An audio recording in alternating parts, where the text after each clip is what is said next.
Tov. Alors on est dans une paracha qui va être passionnante puisqu'elle va nous relater le début de l'exil du peuple d'Israël en Égypte, puisque c'est le moment dans lequel le peuple d'Israël va descendre pour rejoindre Yosef. Et il y a 2-3 points que je voudrais essayer de relever avec vous dans ce texte. Tout d'abord, le point de départ de ce texte nous relate une rencontre extrêmement bouleversante entre deux frères qui vont représenter deux entités fondamentales dans l'histoire du peuple juif. La rencontre entre Yosef, qui pour l'instant n'est pas encore connu de ses frères, et Yehuda, qui va être donc celui qui va incarner la Malchout, c'est-à-dire la royauté du peuple d'Israël, et donc de facto l'univers du Mashiach. Rappelons-nous que lorsque Yosef a fait ses fameux rêves, dans lequel il relatait que tout le monde était face à lui, Me'almim, Aloumim, avec des gerbes qui étaient là et qui se prosternaient devant sa gerbe lorsqu'il était au centre et qu'il y avait donc ces fameuses étoiles et la lune et le soleil qui se prosternaient devant lui. Yosef, au fond, était en train de dire quelque chose à ses frères. Il était en train de leur dire que l'histoire du peuple d'Israël allait passer d'abord par Malchut Yosef, c'est-à-dire par la royauté de Yosef, qui va représenter la capacité que l'on aura de créer l'union. Yosef, au fond, c'est celui qui est là pour unir le peuple d'Israël, celui qui est là pour faire en telle sorte que les 12 Shvatim, les 12 tribus, se retrouvent d'abord dans une démarche d'union, et dans un second temps, une fois que cette démarche d'union aura eu lieu, à ce moment-là, peut advenir la Malchut Yehuda, la royauté de Yehuda, c'est-à-dire donc le Mashiach, le Messie. Les frères ne comprennent pas ce que Yosef dit. En tout état de cause, c'est pas qu'ils comprennent pas, c'est qu'ils ont peut-être pas envie de comprendre. Pourquoi ? Parce qu'il y a entre Yosef et ses frères une kin'a, il y a une jalousie, il y a une tension qui existe. Les frères ont fait une lecture de cette préférence du père par rapport à Yosef, et donc sur la base de cette lecture, ils vont analyser la suite de l'histoire. Ce qui est au passage passionnant parce que, au fond, toute la difficulté qui est à l'origine de ce qui va être l'exil d'Égypte, ça va être un point d'entrée sur une lecture qui elle-même va déterminer la suite du regard que l'on va porter sur une situation. Et donc, Yosef va se retrouver donc, à travers toute cette histoire en Égypte. On connaît l'histoire, on l'a déjà développée un petit peu la semaine dernière. Et puis, va arriver donc le moment test. Le moment dans lequel Yosef, au lieu d'avertir immédiatement le père qu'il est vivant, puisque ça y est, ses frères sont là, eh bien, il va pousser les choses jusqu'au bout pour voir s'il y a un tikkun, s'il y a une réparation des frères par rapport à l'erreur qu'ils avaient commise par rapport à lui. Et on se rappelle qu'en effet, Yosef va d'abord emprisonner Shimon, son frère, celui qu'il avait jeté dans le puits, et à partir de là, les frères s'interrogent et se posent la question, mais au fond, qu'est-ce que ça symbolise pour nous ? Et sur la base de cela, ils commencent un processus d'introspection qui va les amener par la suite à, lorsqu'ils amènent leur frère Binyamin, à le défendre coûte que coûte, même s'il semble que Binyamin était rendu coupable du vol de ce calice en argent qui appartenait au vice-roi d'Égypte, en l'occurrence Yosef. Alors, je vais peut-être un petit peu vite pour ceux qui ne connaissent pas nécessairement l'histoire, donc je le reprends, mais en mode un peu moins rapide. Rappelons-nous que quand Yosef a reçu ses frères qui sont descendus en Égypte pour pouvoir demander de la nourriture parce qu'il y a une famine, d'accord ? Eh bien, Yosef ne se fait pas reconnaître de ses frères, ils ne le reconnaissent pas. Il leur dit, allez chercher votre frère Binyamin, Benjamin, et ramenez-le-moi. Évidemment, lui veut voir et veut faire un test. Que se passe-t-il ? Les frères vont vers le père, disent, on doit ramener notre petit frère parce que ce vice-roi d'Égypte nous demande de le ramener. Yaakov, dans un premier temps, refuse, parce que Yaakov dit « J'ai déjà perdu un enfant qui est Yosef, je ne veux pas perdre le second ». Yehuda dit « Je prends sur moi de te le ramener coûte que coûte ». On descend donc à nouveau chez Yosef, et Yosef, donc qui est toujours vice-roi d'Égypte, va demander à ce moment-là aux frères de se présenter à lui. Il va reconnaître son petit frère, et il va leur donner tout ce dont ils ont besoin, mais le texte nous l'avait dit la semaine dernière, au moment où il quitte le palais royal, il fait en telle sorte que la coupe qui lui appartient soit cachée dans les effets de Binyamin, et ils se font rattraper par la suite, et on découvre que Binyamin aurait donc commis un vol. Et à partir de cela, on est donc dans l'épisode qui va être celui de cette semaine. Donc on a les frères qui reviennent, ils se sont fait attraper, Binyamin est voleur, et maintenant, Yosef leur dit, tout va bien, le voleur, il reste ici, et vous rentrez tranquillement chez vous, pas de souci. Et là maintenant, on arrive au cœur du combat, avec Yehuda qui se lève. Yehuda, rappelons-nous, s'est engagé formellement près de son père qu'il ramènerait son frère coûte que coûte. Or ici, qu'on le veuille ou pas, il a un élément qui peut justifier le fait qu'il ne le ramène pas. C'est que c'est Binyamin lui-même qui, comme on le dirait un peu légèrement, s'est mis dans la galère. Binyamin semble être le voleur, puisqu'on découvre cette coupe dans ses effets. Et donc, à partir de là, il va peut-être rentrer chez le père, il dira, j'aurais bien voulu le ramener. Mais le problème, c'est que c'est lui-même qui s'est mis dans la galère. Il a volé la coupe du roi. Comment voulez-vous qu'on fasse? Et là, ici, Yehuda décide que non. Au fond, quelle va être la posture de Yehuda? Yehuda va être celui qui incarne la malchoute, la royauté. Or, l'univers de la royauté, c'est quoi? C'est la capacité de dépasser toutes les règles. C'est-à-dire, à un moment, de s'inscrire dans quelque chose qui dépasse ma logique par rapport à une situation. Yehuda est là, et Yosef est en droit de garder Binyamin. Il est en droit de le garder. Sans aucune ambiguïté, il a volé, il est en droit de le garder. Yehuda se rapproche de lui, et va dire non, même pas en rêve, Binyamin revient. Tu me gardes moi, tu fais ce que tu veux. Au fond, quel est l'argument qu'il apporte? L'argument qu'il apporte, il est très simple. Tu le vas mettre en prison. Et donc, qu'est-ce que ça va apporter? Tu vas le mettre en prison, super. Concrètement, tu as récupéré ta coupe? Oui. À quoi sert le fait de le mettre en prison? À rien. Strictement à rien. C'est pour ça que dans la Torah, il n'y a pas de prison. Parce que tu vas mettre quelqu'un en prison. Et donc, le dommage qui a déjà été effectué est déjà là. La prison ne réparera pas le dommage par rapport à celui qui en a été victime. Et quelque part, pire que cela, elle risque d'enfermer l'individu dans son histoire précédente et l'amener vers quelque chose d'encore pire à la suite. Donc Yosef est ici en train de dire, moi je considère que je désire le mettre en prison. C'est-à-dire que j'ai mon système et dans mon système, c'est ce qu'il doit faire. Et Yehuda lui dit, sors de ton système.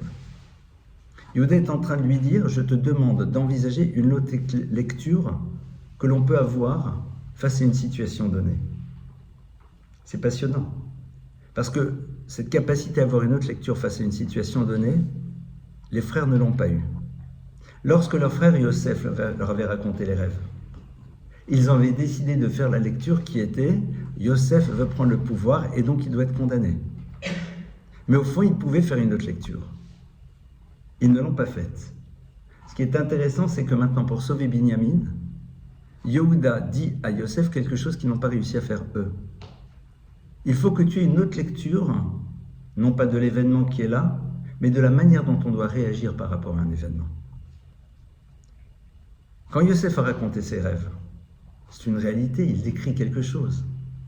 La question n'est pas de savoir qu'est-ce qu'il décrit, la question est de savoir comment tu réagis.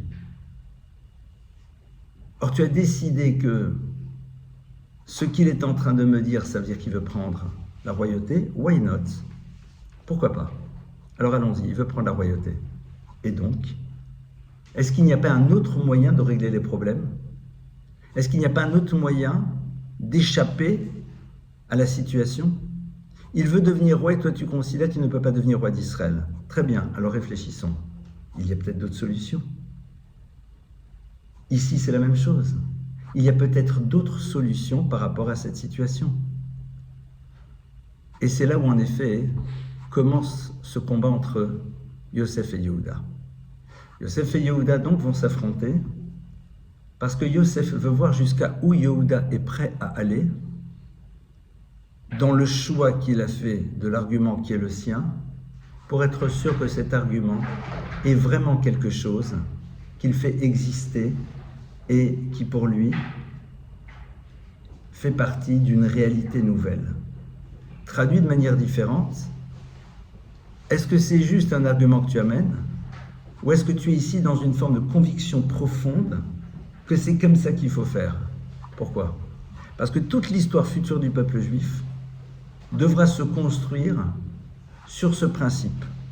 c'est quelle est la lecture que je décide de faire et est-ce que j'imagine pouvoir faire une autre lecture des choses.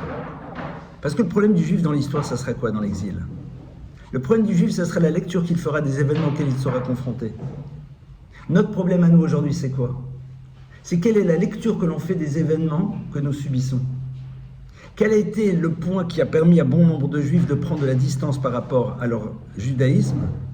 C'est parce qu'ils ont été confrontés à des situations et ils en ont fait une lecture qui les a amenés à un moment à prendre des décisions. C'est-à-dire que toute l'histoire du peuple juif, elle va dépendre de cette capacité que l'on se donnera d'imaginer une lecture différente d'un événement auquel on est confronté.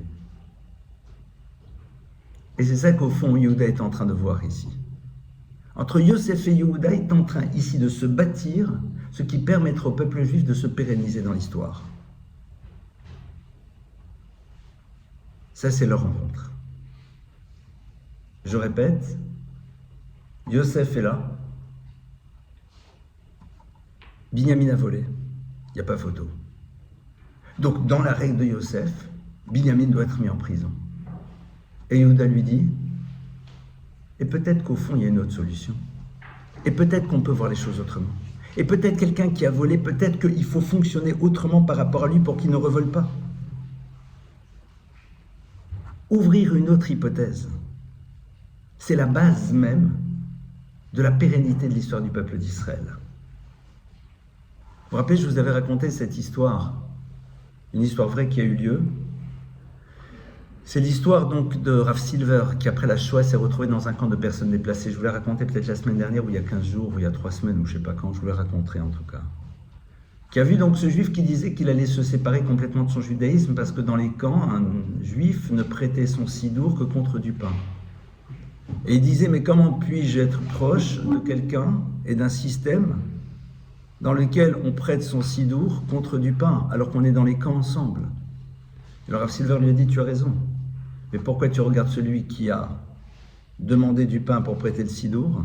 Pourquoi tu ne regardes pas celui qui a donné son pain pour avoir le sidour? C'est-à-dire, est-ce que tu es prêt à voir autre chose? Est-ce que tu es prêt à voir autre chose? C'est au passage un petit peu tout l'enjeu de ce qui va se passer dans les épisodes dans lesquels le Mashiach est en train d'advenir, dans lequel on est en train de se plaindre, et dans lequel Dieu dit, mais je suis en train de faire venir le Mashiach. Mais pourquoi tu ne veux pas le voir? Pourquoi tu ne veux pas le regarder? Regardez, aujourd'hui, c'est très intéressant, je fais juste un petit micro-parenthèse par rapport aux événements auxquels on est confronté. Combien de juifs sont en train de se dire, non, mais c'est pas normal, mais c'est pas juste, mais pourquoi ceci, mais pourquoi cela? C'est-à-dire, tu vois ce qui se passe comme étant une forme de sanction, comme une forme d'affermement, alors qu'en vérité, c'est un cadeau lourd, un cadeau difficile, mais un cadeau qui te permet maintenant de te dire, ça y est, c'est bon, on fonctionne autrement.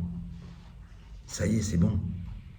Si on avait encore besoin d'une preuve, on l'a, ça y est, c'est bon. Quelque part, c'est nous rendre service, parce qu'il y a un futur dans lequel il faudra être présentable.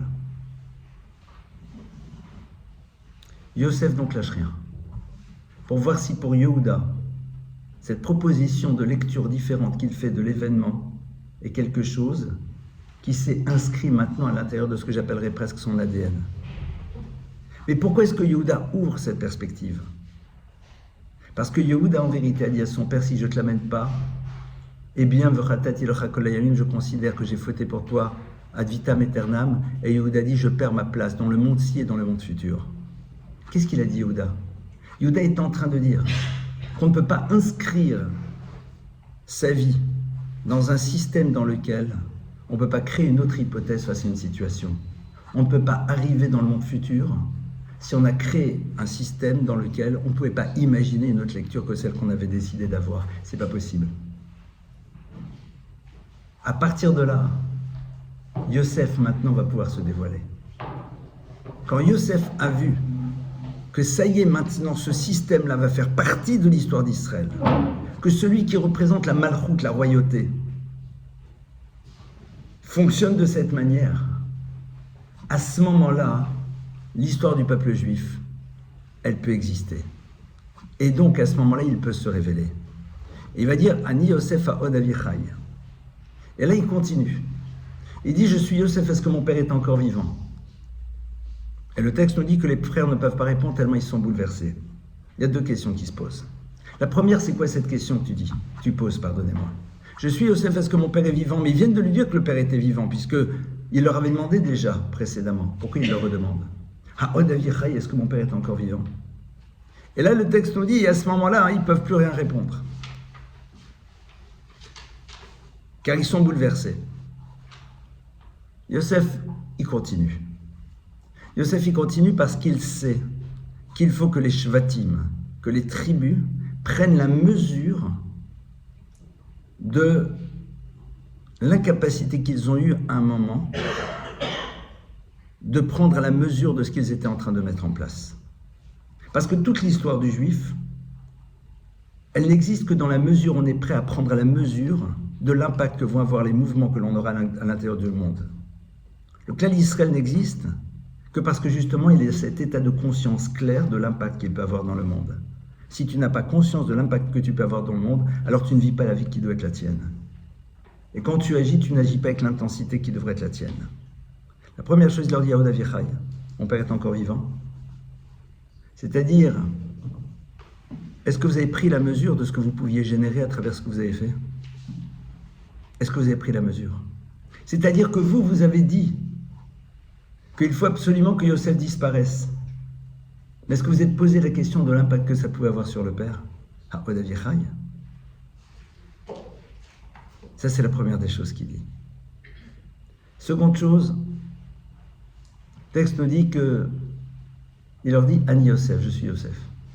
Enfin, c'est la première des choses. Ça veut dire quoi, Ani Yosef? C'est que tout simplement, il leur dit maintenant je suis Yosef. Comment vous comprenez l'histoire? Comment vous comprenez l'histoire? Et le texte nous dit qu'ils se taisent. Et sur place, Chazal, Chachamim nous disent que Oilanum Yamadin, Oilanum Yamatochecha. Combien sera difficile le jour du jugement? Combien difficile sera le jour où on nous fera des remontrances? Car si déjà quand les frères ont dit à Yosef, quand Yosef a dit à ses frères, pardonnez-moi, je suis Yosef, ils sont bouleversés, nous a fortiori. Essayez d'éteindre les portables. Alors, la question elle est comme ça. Yosef leur a dit, je suis Yosef, ils sont bouleversés, c'est normal. En vérité, ce qui les bouleverse, c'est pas de retrouver Yosef. Ce qui les bouleverse, c'est de réaliser qu'en vérité, toute l'histoire, elle est partie sur la base justement d'une mauvaise lecture. Ce que Yosef a voulu vérifier avec Yehuda, et qu'ils n'ont pas été capables de faire à ce moment-là.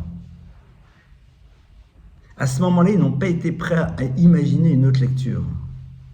Le fait de ne pas être prêt à imaginer une autre lecture et d'avoir une certitude, les a amenés à mettre en place un processus qui aurait pu être dramatique. Et au fond, on nous dit, quelque part à la fin de l'histoire de chacun, on nous amènera à réfléchir sur les points de départ qui ont mis en place des processus qui peut-être n'auraient jamais dû exister parce que tout simplement le point de départ avait été mal pensé.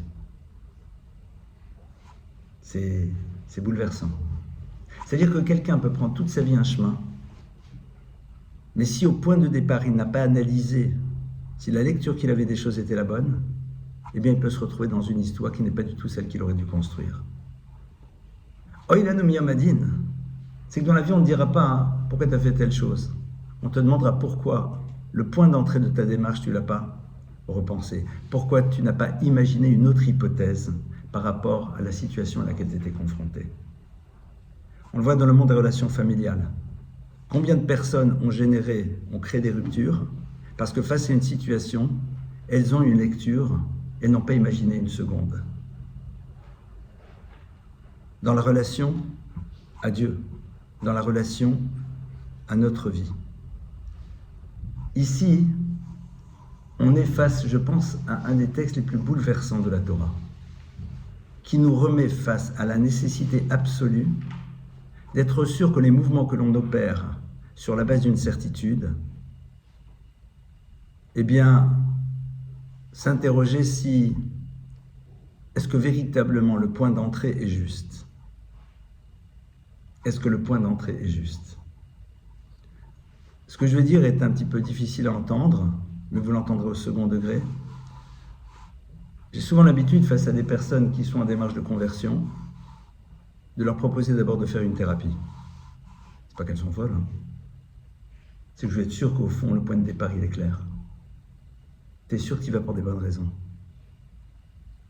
Est-ce qu'il y a peut-être une autre lecture de ton désir d'adhérer au judaïsme?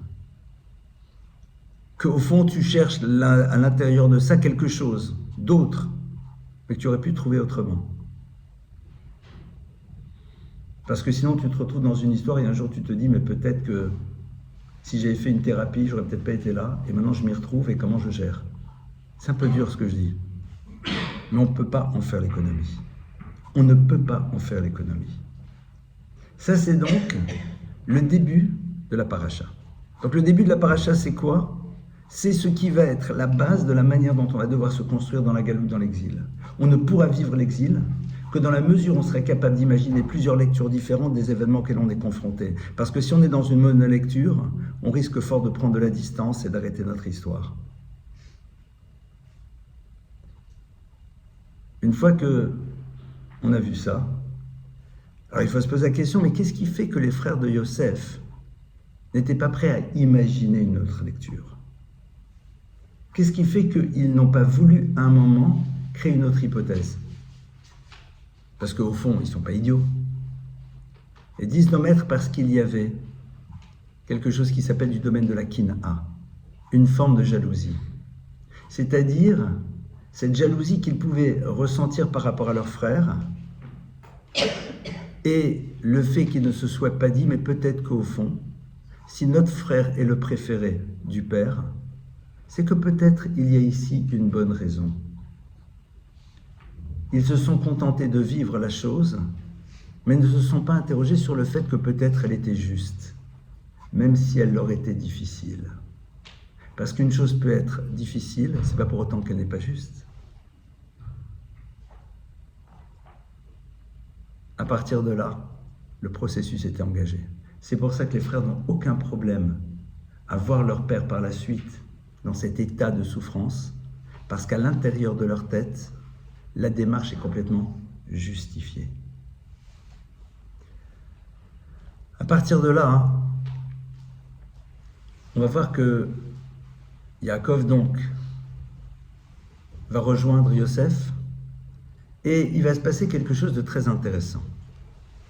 Il va se passer quelque chose de très intéressant, c'est que Yaakov, lorsqu'il arrive en Égypte, eh bien Yosef va décider d'installer ses frères et son père dans un lieu qui s'appelle Eretz Goshen, la terre de Goshen. Bon, intéressant. Je vais vous lire un texte du Midrash qui est très intéressant et qui va nous relater un petit peu c'est quoi cette histoire de la terre de Goshen. C'est quoi Goshen? Alors, Eretz Goshen, on va y revenir tout à l'heure, mais Goshen, ils vont aller vers un lieu qui s'appelle Goshna, vers Goshen. D'accord? Vous constaterez que Goshna, pour ceux qui ont joué à la toupie, ça leur rappelle quelque chose. Goshna, Gimel, Shin, Nun, He. C'est les 4 lettres qui sont sur cette fameuse toupie sur laquelle on joue à Hanouka. Nes Gadol Hayasham. Il y a eu un grand miracle là-bas, où? Dans un lieu qui s'appelle Yavan, la Perse. Si vous regardez aussi la valeur numérique du mot Goshna, Shin 300, Nun 50, Gimel 3, He 5, c'est la même valeur numérique que le mot Nachash, qui est le serpent, et la même valeur numérique que le Mashiach, qui veut dire le Mashiach. On va y revenir dans quelques instants. Je vais d'abord vous lire le texte du Midrash. Le texte du Midrash nous dit que il va y avoir à un moment un événement qui fait partie des épreuves d'Abraham, qui est le moment dans lequel le pharaon récupère Sarah. Vous vous rappelez de cet épisode? Abraham est parti de chez lui, et le pharaon voit Sarah, et donc l'amène vers lui. Et le texte nous dit, mais avoto ota paro katavla bishtak tuva kol mamono. Il dit quand Paro voit Sarah, il a tellement envie de la posséder au sens le plus noble du terme, mais dans toutes les dimensions aussi, il a tellement envie qu'elle fasse partie de son histoire, qu'il lui écrit une dot magnifique. V'katav le teretz Goshen lachouza. Et en même temps, il écrit que la terre de Goshen sera pour elle une possession. C'est la raison pour laquelle les enfants d'Israël habiteront par la suite dans la terre de Goshen, parce que c'est la terre de Sarah, notre maître, notre ancêtre. Très curieux. Le texte nous dit qu'on va arrêter, on va se mettre en terre de Goshen, en terre de Goshen, en terre de Goshen. C'est quoi au fond cette histoire de Goshen? Alors c'est très intéressant parce que le Midrash va nous dire autre chose. Que veut dire le mot Goshen? Goshen vient de la racine la Geshet. La Geshet, ça veut dire plusieurs choses. Première chose, Vaïgash et la Yehuda, se rapprocher. Et le terme de Vaïgash nous renvoie aussi à l'univers de la guerre et de la paix. Le terme de la Geshet, s'approcher, va être utilisé à la fois dans la Torah pour être proche, pour l'univers de la paix et l'univers de la guerre. Alors, on va essayer de mieux comprendre pourquoi Yosef maintenant les envoie en Eretz Goshen. Et après, on va essayer de voir quel est le lien qui existe entre ce que l'on vient de voir et cette fameuse histoire de terre de Goshen. Il faut savoir que de toute façon, quand le Midrash nous donne plusieurs lectures d'un terme, c'est qu'elles sont complémentaires. La notion de la Geshet, Gash, se rapprocher, c'est à la racine d'un autre mot qui est le mot Gesher qui veut dire un pont. C'est quoi le principe du pont? Le pont, c'est ce qui permet d'unir deux choses, mais en leur permettant de rester chacune là où elles sont. C'est ça le principe. C'est-à-dire que maintenant, la rive droite est liée à la rive gauche, mais la rive droite reste la rive droite, la rive gauche reste la rive gauche. Mais l'une et l'autre sont liées, puisque le pont arrive et est en contact avec les deux. La notion donc de la Geshet, c'est de créer un lien qui n'empêche pas aux deux éléments qui sont liés de rester ce qu'ils doivent être. Lorsque vous avez deux éléments qui sont liés, et ces deux éléments qui sont liés restent malgré tout dans ce qu'ils sont, il y peut y avoir une démarche de rapprochement et une démarche de séparation. Eretz Goshen, c'est quoi? Eretz Goshen, c'est le lieu que le pharaon veut donner à Sarah, parce que même s'il a conscience que Sarah, elle est sur une rive et lui est sur l'autre, il veut qu'il y ait un lien indéfectible qui existe. Traduction du Midrash, le pharaon est déjà en train de mettre en place ce qui permettra la galoute, c'est-à-dire le lien et le contact qui au bout d'un moment fera disparaître ton identité. C'est ce qu'il veut. C'est pas pour rien que Goshna, c'est Yavan, c'est la Perse. C'est pas pour rien que Goshna, c'est à la fois le Mashiach et le Nachash. Pourquoi? Parce que c'est quoi le but du Nachash? C'est quoi le but du serpent? C'est de faire en telle sorte que l'être humain se détache du Créateur. C'est quoi le but du Mashiach? C'est qu'il y ait de nouveau ce lien. Comment est-ce que le serpent crée cette rupture? En créant le lien avec l'individu. Le Mashiach est là pour nous amener à recréer un lien avec le Créateur. Quand Yosef a son père et ses frères qui arrivent en Égypte, Yosef sait très bien que être en exil, c'est être en lien avec les univers dans lesquels on sera, qu'on le veuille ou pas. C'est sûr. La question, elle est de savoir, est-ce que ce lien va juste être une réalité dans laquelle chacun reste là où il se trouve, et donc un lien qui développe une milchama, une guerre, c'est-à-dire chacun fait en telle sorte de rester là où il se trouve et d'empêcher l'autre d'accéder là où il est, ou alors au contraire le shalom, la paix, mais ici dans sa dimension négative, puisqu'elle fait qu'au bout d'un moment, ce lien permet à l'un d'aller vers l'autre, et au bout d'un moment, amène l'individu à perdre son identité. Yosef sait très bien que l'exil qui commence maintenant, l'enjeu numéro 1 de celui-ci sera l'impact que les nations du monde auront par rapport au peuple d'Israël. Et que le peuple juif se retrouvera, qu'on le veuille ou pas, en lien avec les nations dans lesquelles il se trouve. Ça va être une réalité concrète. La question, elle est de savoir, est-ce que chacun restera sur sa rive? C'est-à-dire, est-ce que l'on fera une guerre pour pouvoir empêcher l'autre d'utiliser ce pont pour me rejoindre? Mais on dit, mais on est déjà en lien. On est déjà en lien, mais chacun est sur l'autre côté. Je veux pas que tu traverses la rive. Je veux pas que tu me rejoignes. Ça m'intéresse pas. Et c'est compliqué. Parce que si vous n'êtes pas en lien, alors au moins chacun dans son histoire. Mais quand vous êtes en lien, parce que vous êtes dans une réalité qui est le pays de l'autre, sa culture, son environnement, en faire partie et lutter pour que justement ce pont ne soit pas traversé est extrêmement difficile. C'est ça ce que Yosef met en place.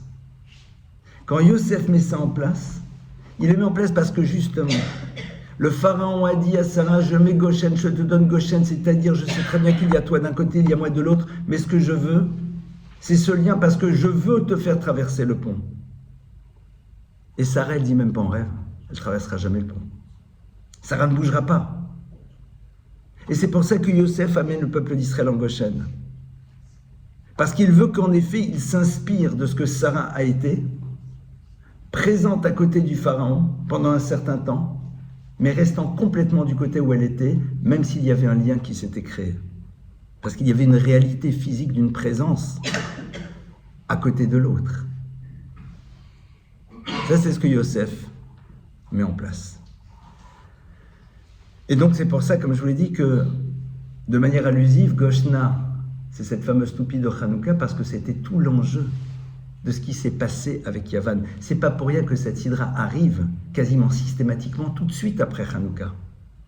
Pour bien montrer que dans notre histoire, il va falloir garder cette idée-là que Yosef a installée et qui va se retrouver à nouveau dans la confrontation qu'on va voir avec Yavan, avec le monde de l'Occident et avec tout ce qui tourne autour de cela. Maintenant, on va essayer de reprendre un petit peu ce qui s'est passé au début de la paracha. Qu'est-ce qu'on a vu au début? On voit qu'au début, Yosef, il est là et il dit aux frères, Ani Yosef Aod Avichai. Lui, il veut leur faire prendre conscience de quoi? Que dans le point de départ de l'histoire, ils avaient fait une mauvaise lecture qui a construit tout un système. Mais de manière plus vaste, qu'est-ce qu'il est en train de dire? C'est que ce n'est pas juste un problème de mauvaise lecture. C'est l'incapacité que l'on a parfois de prendre la mesure de ce qui peut se jouer derrière quelque chose qui nous semble être banal. Là-bas, qu'est-ce qui s'est passé? Ils n'ont pas éventualisé une lecture différente du rêve. Et donc, comme ils n'ont pas éventualisé une autre lecture, donc c'est la raison pour laquelle ils sont partis dans leur système. Mais Yosef, il est en train de dire autre chose. Il est en train de parler au peuple d'Israël. Il est en train de dire, vous savez, toute la difficulté qu'on va avoir dans l'histoire, c'est quoi? C'est qu'on ne va pas prendre la mesure de la dimension impactante que peut avoir un acte qui nous semble être banal. On va dire, ça va, c'est bon, c'est pas grave. C'est pas important. Chacun de notre côté, on est chacun sur une autre rive. Bon, de temps à autre, on se rencontre. Autour d'un sapin, autour d'un anniversaire, autour d'une lecture, autour d'un film. Ça va. Et brusquement, ça change tout. Parce que ça inscrit à l'intérieur du peuple juif quelque chose qui va l'amener à penser son histoire à l'aune de ce qu'une civilisation différente a implanté à l'intérieur de lui. Regardez aujourd'hui la relation aux enfants. Pourquoi les familles juives, elles n'ont pas en moyenne 6, 7, 8, 9, 10 enfants? C'est un problème de religion. Pourquoi pas? Si on peut donner la vie, pourquoi on ne donne pas la vie? Si on peut la donner, pourquoi on ne la donne pas? Pourquoi non? Pourquoi on dit non, 2, 3, c'est bon? Mais attention, on fait Shabbat et on mange kasher. Seulement, tout simplement, Yavan s'est promené par là. Et Yavan, il a dit, bon, mais l'épanouissement, le bien-être, la charge mentale du foyer. J'adore le mot, la charge mentale. Ah, c'est pesant, hein? Et à partir de cela, on a l'impression qu'on est complètement dans notre histoire, mais on est à côté. on est à côté, en n'ayant absolument pas l'impression qu'on transgresse quoi que ce soit. Mais la relation à ce qui va être au cœur même du futur du peuple juif, c'est-à-dire à l'enfant, elle était complètement imprégnée par ce que Yahvé nous propose. Les enfants, c'est pas un concours, évidemment. On ne fait pas un concours combien t'en as. Mais juste le fait de se poser la question, et pourquoi non, elle n'existe plus. Parce qu'on est dans un monde qui t'a dit, non mais si t'en as 2 ou 3, c'est déjà génial. Ce qui est vrai, c'est extraordinaire, mais c'est exceptionnel. Et donc à partir du moment où ce que la société a proclamé comme étant déjà quelque chose de super, et que c'est compliqué, surtout aujourd'hui, nanani, nanana, d'accord? Alors, tout va bien. La question ne se la pose pas. Même si la réponse est, mais non, c'est compliqué parce que je suis fatigué, parce que ceci, ce que tu veux, chacun aura sa réponse. Mais même la question ne se la pose plus. Quand quelqu'un vient demander à un rave, qu'est-ce qu'il pense de la contraception, il dit, pourquoi vous ne voulez pas d'enfant? Mais pas de manière accusatrice, juste réfléchissez. Vous avez peut-être des vraies réponses. Vous avez peut-être des vraies réponses, des réponses qui s'entendent. Mais est-ce que vous vous êtes posé la question? On s'inscrit dans une forme de normalité, mais qui a été complètement imbibée de la vision que va avoir les sociétés dans lesquelles on est. Il faut que tu fasses carrière, ma fille. Ça veut dire quoi, carrière? C'est quoi cette notion? Moi, j'ai appris qu'il faut travailler parce que tu n'as pas le choix. Et si tu travailles autant que tu gagnes de l'argent, et si tu travailles 5 heures par jour autant que ça gagne un maximum, si déjà autant que ça gagne ce qu'il faut pour la ligne. C'est quoi le concept de carrière? J'ai fait carrière. T'as envie qu'on mette quoi sur ta tombe? A été directeur général de machin, super, Mazel Tov, et donc? C'est ça que t'as envie de laisser comme trace? Et on est tout fiers de ça. La Gemara, elle te dit, heureux un père qui apprend à son fils Melacha Nekia, un travail propre. C'est-à-dire un travail dans lequel il ne sera pas tenté de faire des escroqueries. Un travail dans lequel les relations borderline seront mises de côté. Un travail dans lequel il pourra être respectueux d'une éthique. Point. Alors après, ça s'appelle ce que vous voulez.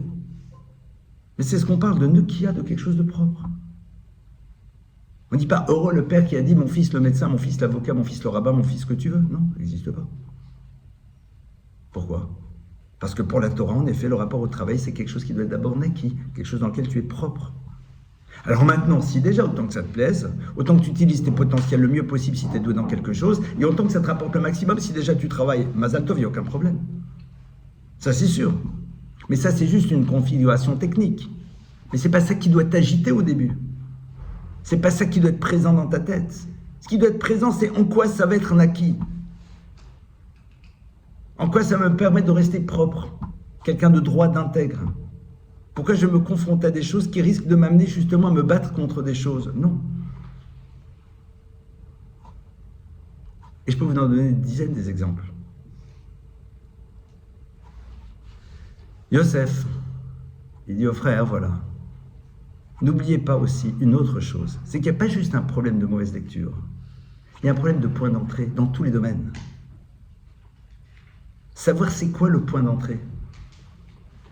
Et il repose sur quoi? Et pour que vous en ayez, pour que vous puissiez être sûr que votre point d'entrée il correspond à ce que Dieu attend de nous, alors d'abord on va en Eretz Goshen. Et regardez ce qu'il va dire. Il va dire, et maintenant, à ses frères, quand vous allez rencontrer le pharaon, il va vous demander qu'est-ce que vous faites dans la vie, vous allez lui dire, non, non, nous on est bergers. Pourquoi?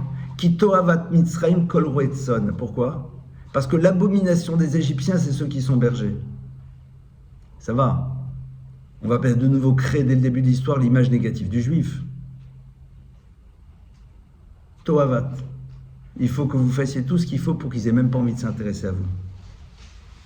Ça veut dire que tu dois prendre la mesure du danger de l'intérêt que tu peux représenter par rapport aux nations du monde. Tu peux représenter pour un intérêt, c'est quoi leur intérêt? C'est d'installer leur vision du monde sans avoir quoi que ce soit dans l'univers qui les remette en cause. C'est la manière de vivre la plus confortable, peut-être, mais d'un autre côté, celle qui t'empêche de réaliser ce que tu dois être. Donc faites tout ce qu'il faut pour qu'ils aient pas envie de se rapprocher de vous. C'est fou. Pourquoi? Parce que le jour où ils seront proches, eh bien tu risques de te laisser imbiber par leurs valeurs. Parce que dit le Rambam Derer Briato Shaladam Liot Nimshach Acharav Chaverav, c'est un texte que j'ai très souvent cité dans les cours. Parce que la nature profonde de l'être, c'est d'être attiré par les univers dans lesquels il se trouve. Le firar, c'est la raison pour laquelle il doit être capable de prendre de la distance. C'est dur dans notre monde dans lequel on prône le vivre ensemble, dans le monde dans lequel on pense qu'on serait capable de ne pas être imprégné, tout en étant en permanence confronté à des valeurs qui ne sont pas les nôtres. Parce que quelque part, on a peur de la manière dont on va nous définir dès lors qu'on sera en distance par rapport au monde dans lequel on se trouve. Ça veut dire quoi? Ça veut dire qu'au fond, Yosef nous dit qu'on soit bien clair. N'ayez pas peur d'apparaître comme étant des gens dégoûtants. N'ayez pas peur. Vous êtes des fanatiques, vous êtes fermés, vous êtes dans vos ghettos, vous êtes ceci, vous n'êtes pas ouverts. Super, pas grave. Toi, va Hachem. Présentez de vous quelque chose qui va dire qu'aujourd'hui, mais ils sont dégoûtants, ces gens-là, ils sont insupportables, c'est quoi ces soirs-là? Allez, ça y est, bon, soyez ouverts, le monde, le truc, le machin, etc. Bon, ça. Tout est bon. Ça va être la meilleure manière à un moment. C'est bon, laissez-nous tranquilles, on construit notre histoire. En deux mots, le juif n'est pas là pour plaire. Et quand il déplaît, ça l'intéresse. Parce que s'il déplaît, alors l'autre s'écarte de lui. Si l'autre s'écarte de lui, il peut construire l'histoire qui doit être la sienne. Et apporter au monde ce qu'il est. On ne doit pas chercher à déplaire.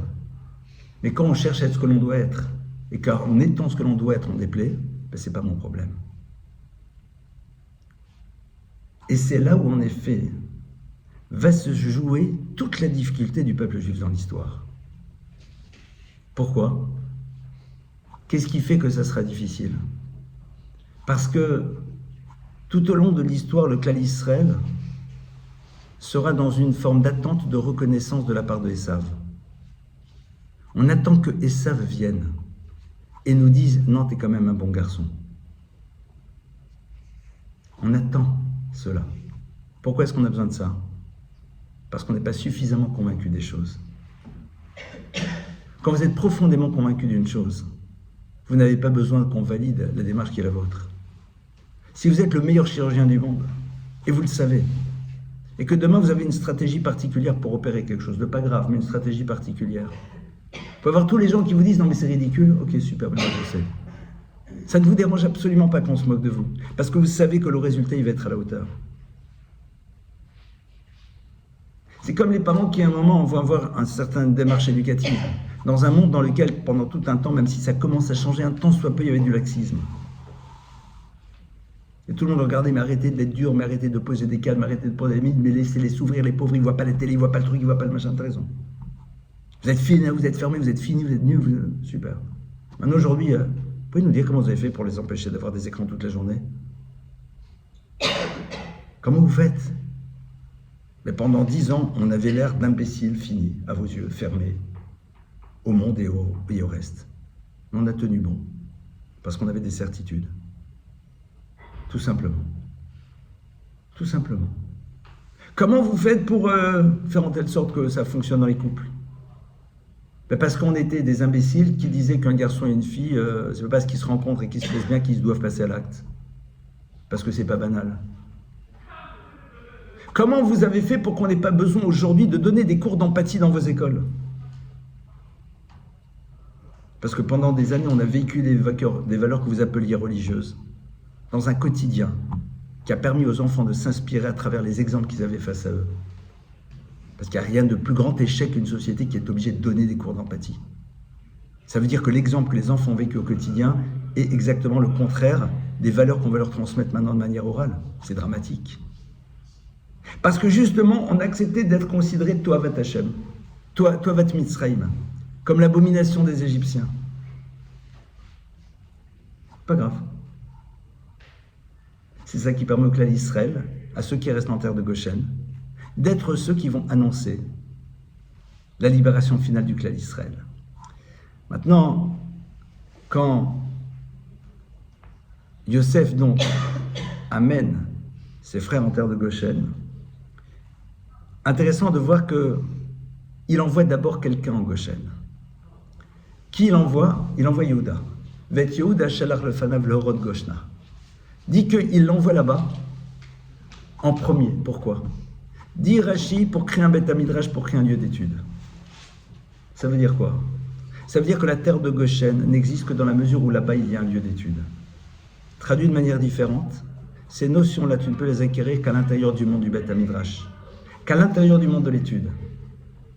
Si tu n'étudies pas la Torah, tu ne peux pas comprendre ce qu'on te dit. Si tu ne rentres pas dans le monde du Beth Midrash, dans le monde dans lequel tu ouvres un livre de Torah, et tu t'y confrontes, et tu te laisses bouleverser par ce qu'il y a à l'intérieur, ce qu'on te racontera sera incompréhensible. Regardez, quelqu'un qui n'a pas étudié, qui n'a pas envie d'étudier, pour qui l'étude n'est pas importante, ne peut pas entendre un discours pareil. Parce que quelque part, il est l'expression d'une forme de fermeture par rapport au monde. Ça, c'est ce qu'on appelle la dimension sgoulite de l'étude. C'est la dimension qui va au-delà de la logique dans ce que peut amener l'étude à l'individu. La Gemara nous dit Alvayot Yazo Votorati Shamaru Shamar Sheva Marzira le Moutav. Dieu dit ça ne me dérange pas si le peuple juif m'oubliait, mais qu'ils aient gardé l'étude de la Torah. La lumière de la Torah les ramènera vers quelque chose. Il y a à l'intérieur de l'étude quelque chose qui nous dépasse radicalement et qui fait que cette conviction et cette certitude s'inscrivent profondément à l'intérieur de nous, si tant est qu'on est prêt à la recevoir et qu'on est prêt surtout à en assumer les conséquences. Parce que si je veux que l'étude reste au niveau de l'esprit, mais je ne veux pas qu'elle pénètre au niveau du cœur, quelque part, elle ne produira rien.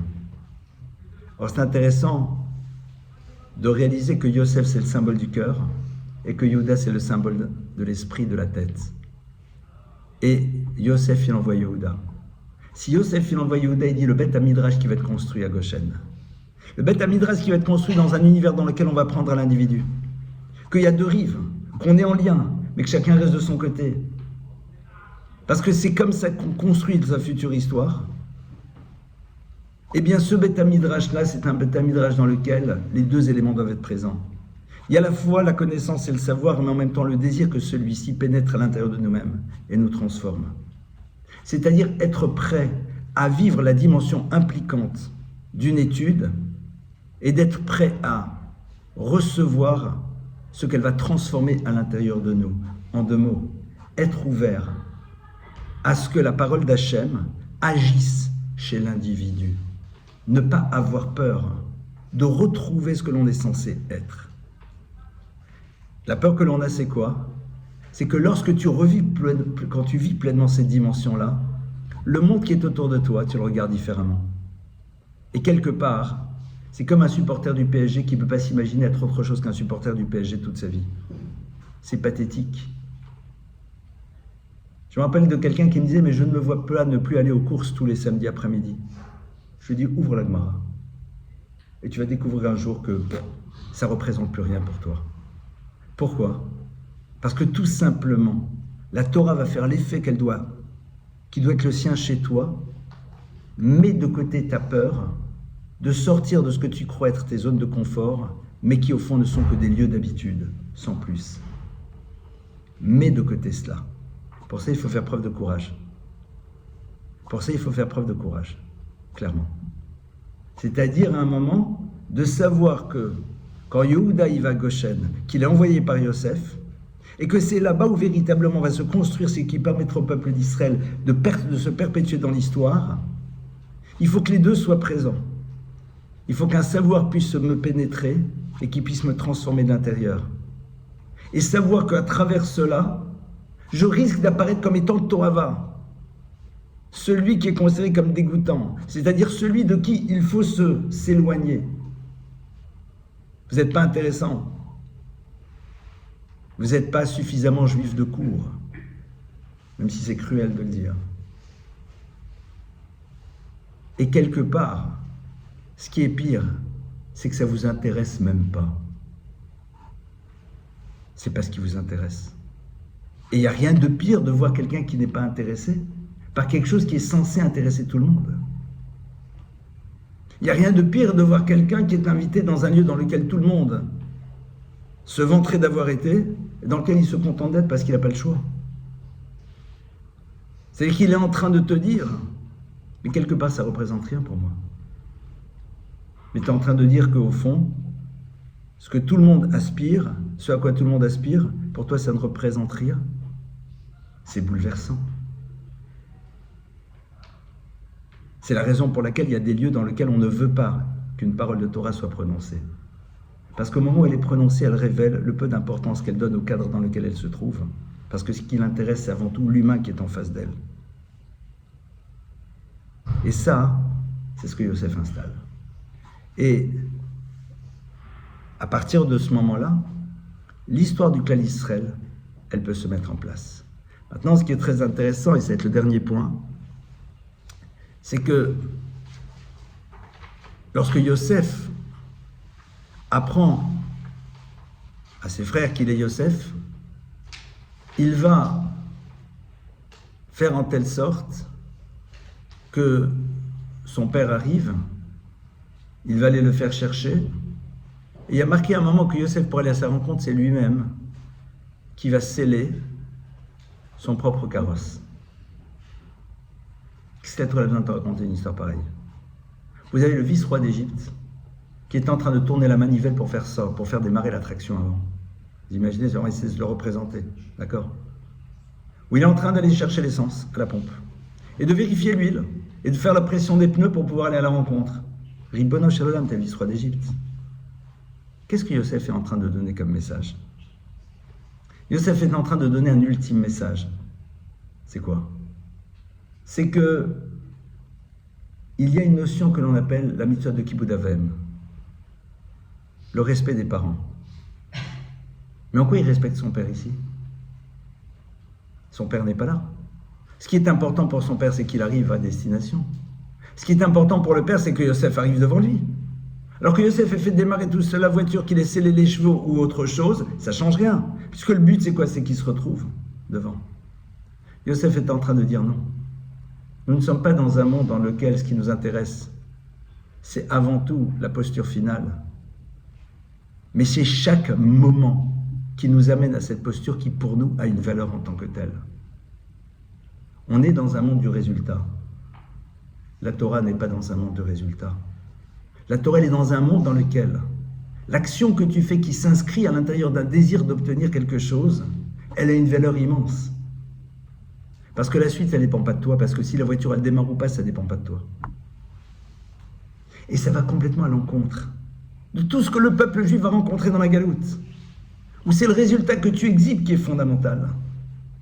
Et c'est la raison pour laquelle, quels que soient les moyens que tu as utilisés pour y accéder, on s'en moque et on ne les regarde pas. C'est pas juste pour nous apprendre qu'on doit avoir une éthique dans les modèles de fonctionnement, mais c'est pour nous dire qu'au fond, le résultat, ce n'est pas notre sujet. C'est pas ça qui nous importe. Yosef, en allant courir et faisant lui-même les choses, dit « Je suis en train de révéler l'importance qu'a mon père à mes yeux, à travers le fait que c'est moi-même qui prépare la voiture pour pouvoir aller le rejoindre. Est-ce que je vais y arriver? Est-ce que je vais accéder jusqu'à lui? C'est pas mon sujet. Mais ce qui est sûr, c'est que cet acte-là, il est fondamental. Il a une valeur en tant que tel. C'est pas tant la bracha qu'on fait sur la challah qui est importante. C'est la pâte que la femme est en train de confectionner. Est-ce que la pâte va bien monter? Est-ce que les chalotes seront bien cuites? Est-ce que ça sera celle qui sera utilisée à table pour faire la bracha? C'est encore une autre histoire. Ça, c'est autre chose. Mais tu révèles l'importance de la chose à travers cet acte qui s'inscrit à l'intérieur de quelque chose qui peut amener un résultat. Qui peut amener un résultat. C'est pour ça que la Gemara nous dit le fund sa'agra, que c'est l'effort qui va définir la récompense. Parce qu'il révèle l'importance que tu donnes à la chose. Ça, c'est ce que Yosef y transmet. Yosef y transmet que ce qui veut aussi maintenir le peuple juif dans l'histoire, c'est cette vision de l'existence, dans laquelle ce n'est pas le résultat qui importe. Ce n'est pas ça qui est fondamental. Ce qui importe, c'est quoi? C'est qu'au moment où tu mets en place un processus pour arriver à un résultat, tu révèles l'importance de la chose à travers ton investissement par rapport à ça. C'est ça qui va être fondamental. Ce qui se passe après, ben c'est ce qui se passera après.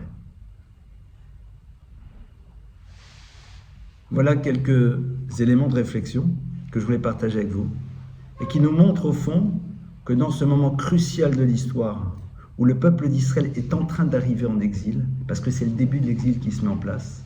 Voilà, au fond, les fondamentaux que Yosef inscrit à l'intérieur du peuple juif pour savoir comment aborder et vivre l'exil, pour pouvoir mieux par la suite en ressortir.